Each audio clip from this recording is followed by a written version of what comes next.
Hello guys. आज हम लोग पढ़ेंगे अर्था अर्थांतर न्यास अलंकार। ठीक है।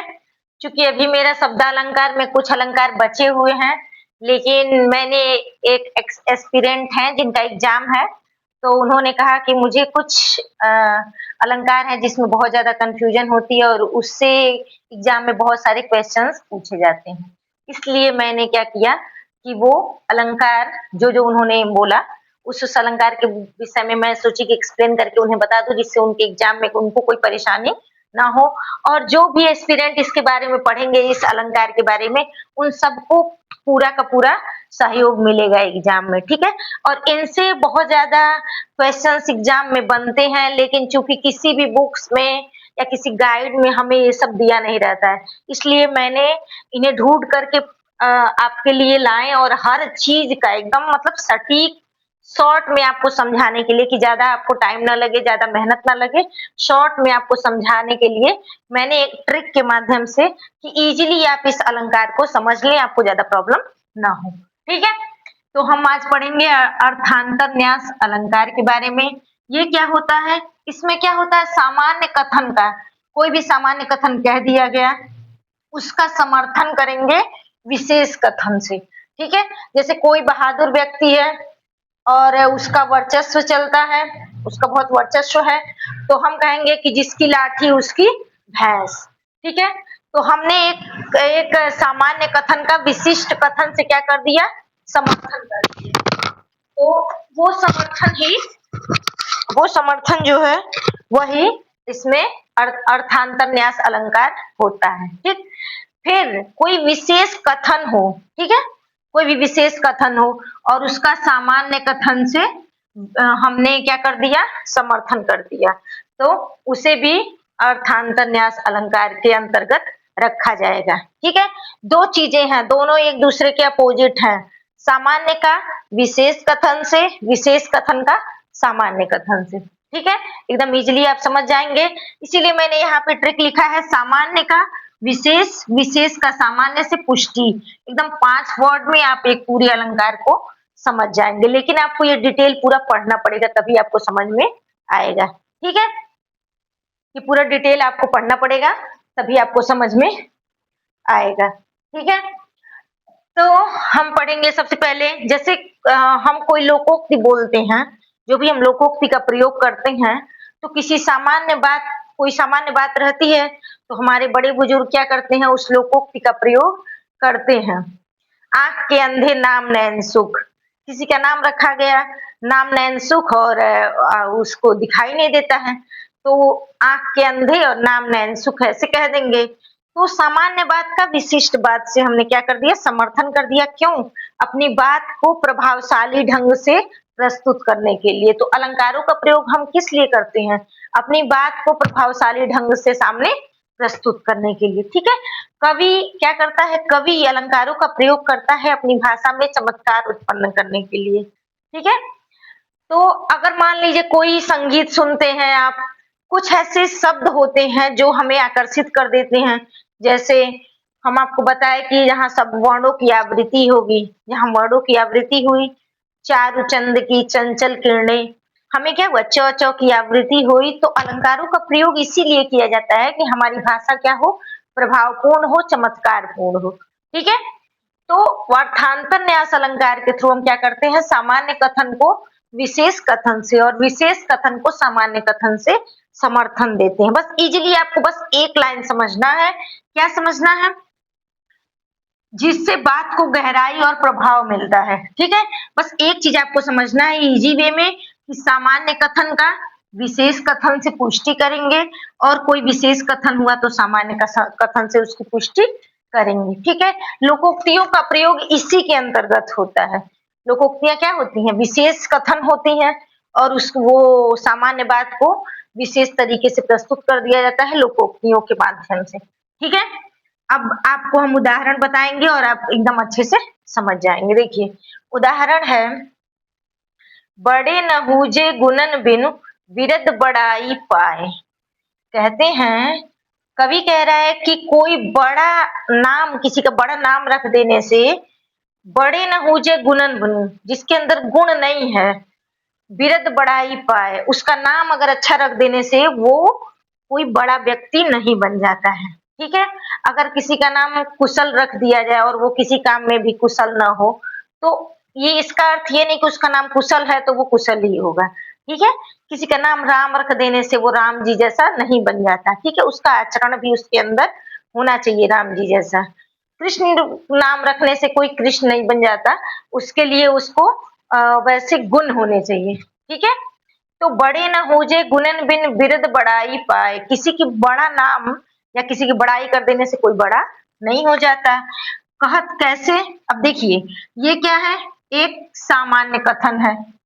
सामान्य कथन को विशेष कथन से कैसे आप कैसे वो बता रहे हैं, कैसे समर्थन दे रहे हैं। जैसे देखो हमने ये कह दिया कि बड़ा नाम रख लेने से तुम बड़े नहीं हो जाते हो, तो इस बात की पुष्टि हम कैसे कर रहे हैं।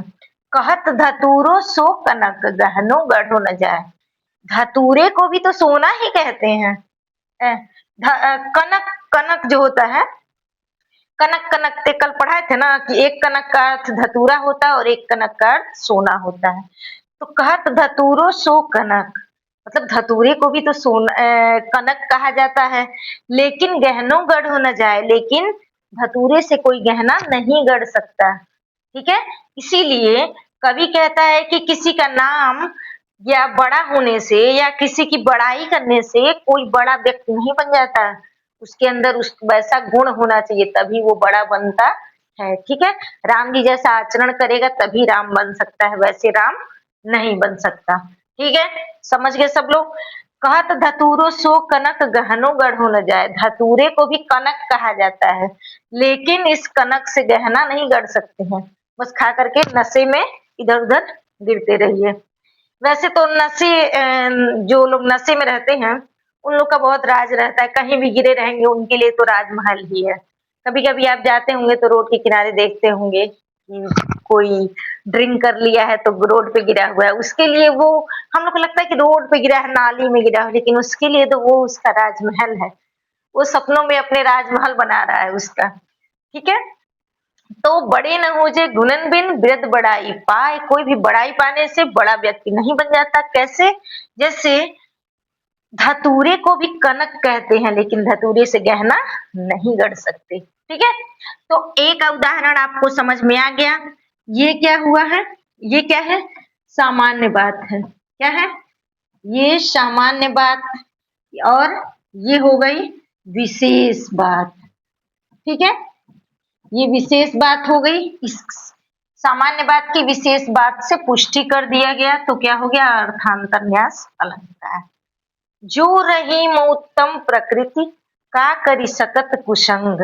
देखिए रहीमदास जी कहते हैं, क्या कहते हैं, रहीमदास ने बहुत ही नीति के बहुत अच्छे अच्छे दोहे लिखे हैं, जो आप पढ़ने से आपको अत्यधिक ज्ञान मिलेगा और उनके उसको अपने जीवन में आप उतारिए। चंदन विष व्यापत नहीं लिपटी रहत भुजंग। अब देखिए यहाँ एक विशेष बात है कि कोई उत्तम प्रकृति, कोई अच्छा इंसान, कोई बहुत ही अच्छा इंसान हो, का करी शकत कुसंग, उसका कुसंग कुछ नहीं बिगाड़ सकती, ठीक है। कैसे, अब एक सामान्य बात के द्वारा ये पुष्टि कर रहे हैं, क्या कह रहे हैं, चंदन विष व्यापत नहीं, चंदन विष नहीं व्यापता है, कैसे, लिपटे रहत भुजंग, चंदन के वृक्ष पर भुजंग मतलब सांप, भुजंग का मतलब होता है सांप, सांप क्या होता है, चंदन के वृक्ष पर लिपटे रहते हैं, ठीक है। लेकिन चंदन तभी भी शीतलता ही प्रदान करता है, चंदन का वृक्ष जो होता है वो बहुत ठंडा रहता है, ठीक है। और जहाँ चंदन के वृक्ष होते हैं वहाँ गर्म मौसम ज्यादा रहता है, क्योंकि ज्यादातर जो इक्वेटर का जो अर्थ का इक्वेटर का हिस्सा है उधर ही चंदन के वृक्ष ज्यादा उगते हैं। आपने पढ़ा होगा कर्नाटक के एरिया में, कर्नाटक जो है वो जो इक्वेटर है उससे उसके थोड़ा समीप पड़ता है, इसलिए कर्नाटक के एरिया में जो होता है कर्नाटक के एरिया में ज़्यादा चंदन होता है, तो उधर गर्मी ज़्यादा पड़ती है, तो साँप को गर्मी बहुत लगती है और चंदन का वृक्ष जो होता है बहुत ठंडा होता है। इसलिए वो जाके चंदन के वृक्ष से लिपटे रहते हैं ठंडक के लिए। तो यही एक विशेष कथन द्वारा इसको देखिए समर्थन दिया गया है, यानी पुष्टि कर की जा रही है। कैसे पुष्टि की जा रही है?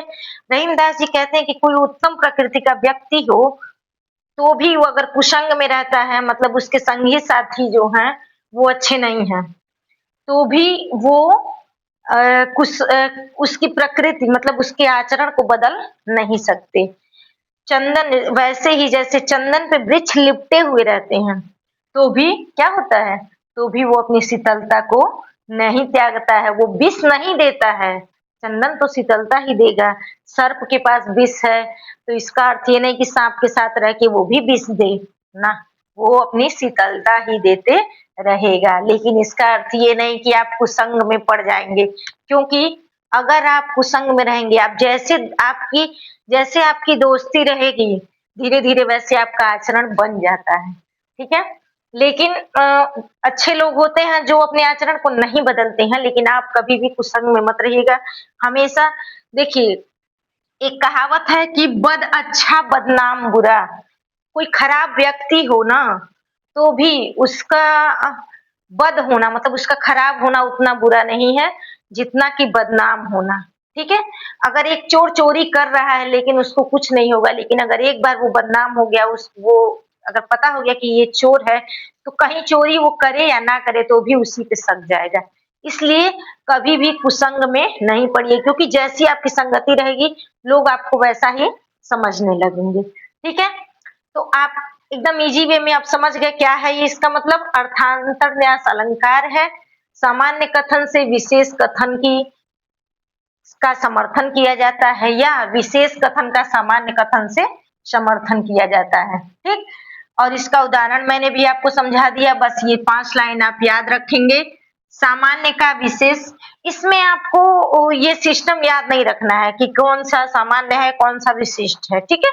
इसमें आपको कोई सिस्टम नहीं याद रखना, बस आपको याद रखना है कि कोई भी सामान्य बात कही जाएगी, उसका विशेष द्वारा पुष्टि की जाएगी और कोई विशेष बात कहेगी तो उसका सामान्य बात द्वारा पुष्टि की जाएगी। बस इतना एक लाइन आपको ईज़ी वे में याद रखना है।